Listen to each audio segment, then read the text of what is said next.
February 2021. A mass of Arctic air plunges south, bringing record cold to Texas. Temperatures drop below zero in places that rarely see freezing. By February 15, over 4.5 million homes are without power. Families huddle in the dark as indoor temperatures fall. The official death toll would reach at least 210, though some estimates suggest far higher. This is not a story about weather. It is a story about a system that was designed to fail when tested. The freeze was not unexpected. Similar cold snaps had occurred before, but the infrastructure was never hardened against them. The consequences were catastrophic because the system had been optimized for cost, not resilience. To understand why the blackouts were so severe, you have to understand the grid itself.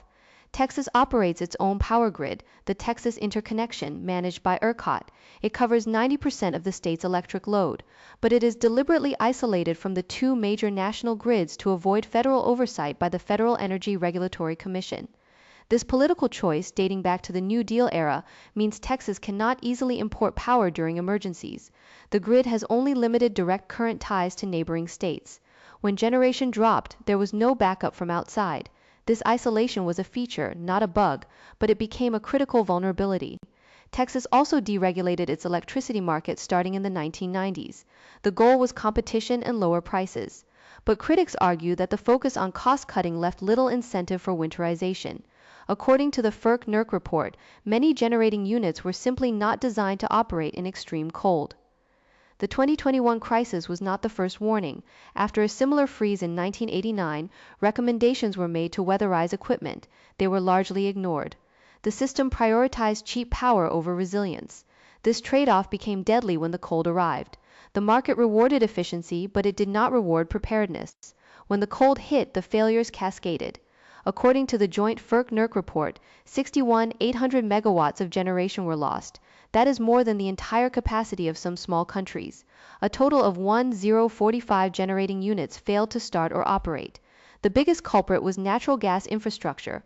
Frozen wellheads, icy pipelines, and power failures at gas processing plants cut fuel supply. Contrary to initial claims by some officials, wind turbines accounted for only a small fraction of the loss. The drop in natural gas output was more than 5 times greater than that from wind. The data was clear. The primary failure was in fossil fuel systems. The natural gas system failed not just at power plants but across the supply chain. Gas wells froze because they lacked insulation. Processing plants lost electricity, which they needed to operate. Pipelines saw pressure drops. And because many gas-fired power plants depend on just-in-time fuel delivery, they had no backup. The FERC-NERC report highlighted a critical gap. The electric and gas industries had not coordinated for extreme cold. When the gas stopped flowing, the lights went out. This interdependence created a vulnerability that cascaded rapidly. The supply chain was optimized for normal conditions, not for a deep freeze. As generation dropped, grid frequency fell dangerously low. ERCOT operators faced a choice: shed load or watch the entire grid collapse. They began rolling blackouts on February 15. It was the largest manual load shedding event in U.S. history. According to ERCOT, the grid was just 4 minutes and 37 seconds away from a complete blackout. That would have meant a months-long recovery, not days. The blackouts were not planned outages, they were emergency triage to prevent total system death. The margin was razor thin.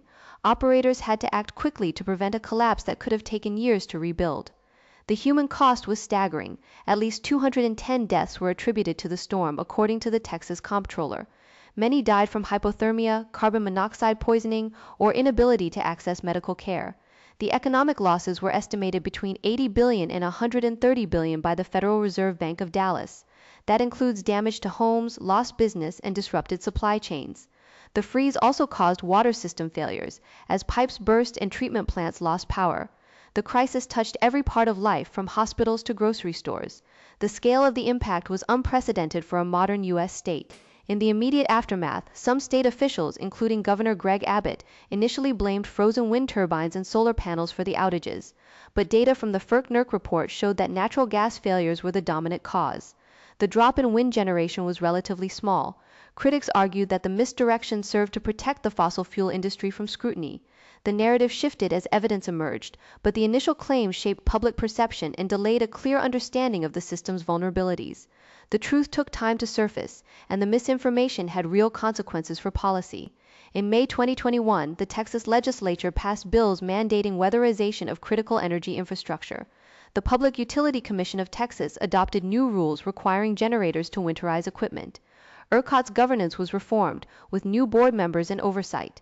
The 88th Legislature in 2023 continued with market-based incentives for new generation, but according to the Dallas Federal Reserve, enforcement of weatherization standards remained a concern.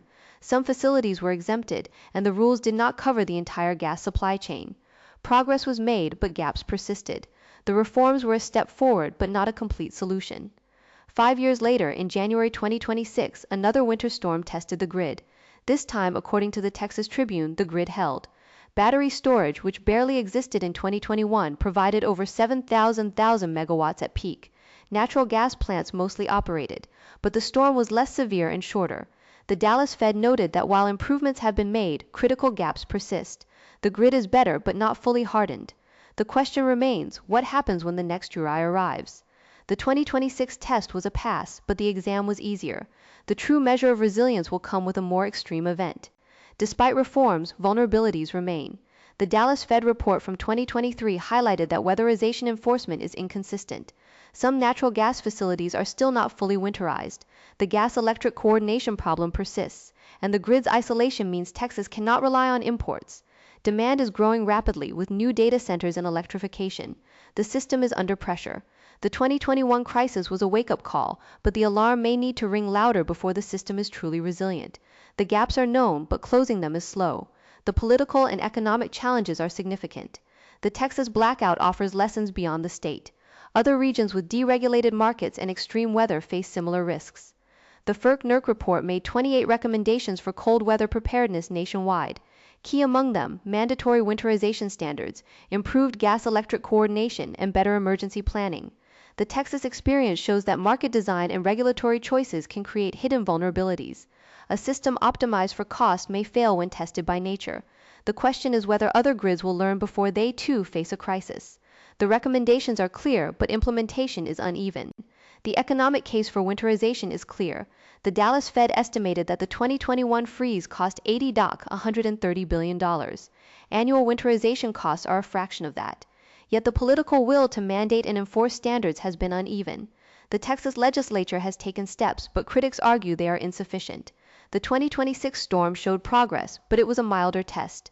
The true measure of reform will come when another extreme event hits. The cost of inaction is measured not just in dollars, but in lives. The math is simple, but the politics are not. The investment in resilience is a fraction of the potential loss.